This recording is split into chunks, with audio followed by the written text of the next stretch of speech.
Anis Sarwar, in many ways, can do, can come up with as many plans and can say as many good things and can perform really well at FMQs as many times as he wants.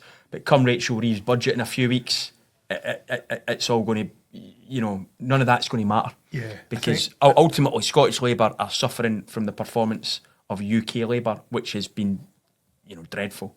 So, and I think it's going to get even worse in the next couple of weeks for people, and it's pound in the pocket every time I see it. People vote for their own cost of living, their own quality of life, and if they see decisions in government impacting that, negatively, they're not going to vote for you, and they're not going to vote for the party who's, that branch of the party, if you like. I know the SNP love calling Scottish Labour the branch party, but that part of the party, they're just not going to give you that vote. Because we're a little over a month away from the budget, and we had some economic news today. So on the one hand, we had the prediction that the UK will be second best in terms of economic growth the next 6 months, just behind the US. But unfortunately, also predicted that we'll have the worst inflation over the next couple of years, which will be largely driven by food inflation. As everybody that's set foot in a supermarket in recent months will know, you flinch every time you pay for anything. But so Rachel Reeves, Dan, we're not economists, on this podcast. If we were good with numbers, we wouldn't be journalists. But what on earth does she do? I mean, is this be another disaster for Labour in the long run? She is really, really up against it, isn't she? Because she's already put herself in the straitjacket of those fiscal rules. Yep. She's already promised not to raise taxes on working people, income tax, VAT, and what's the other one? National insurance. National insurance. And that leaves her with very few decent options to raise the sort of money at scale that she needs. I mean, as you said, I'm not an economist. Clearly, it seems politically unlikely that they're even going to consider like a wealth tax of any kind.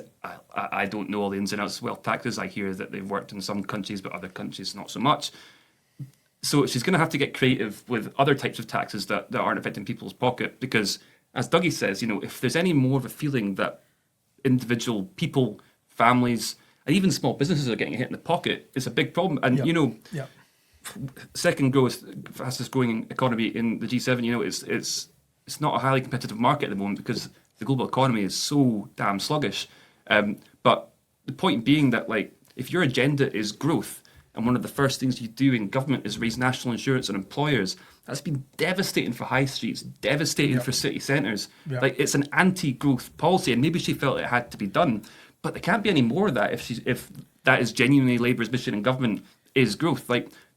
So they're going to have to find creative ways of raising money that, frankly, are beyond my brief. And we also have to remember that the last time around, Rachel Reeves, rose taxes by about 40 billion a year, not on, as you say, individual employees, but on employers. There were some quite big hikes. But crucially, she insisted she would not have to repeat the move. Now it looks like she will be repeating the move, or broadly speaking, will be repeating the move.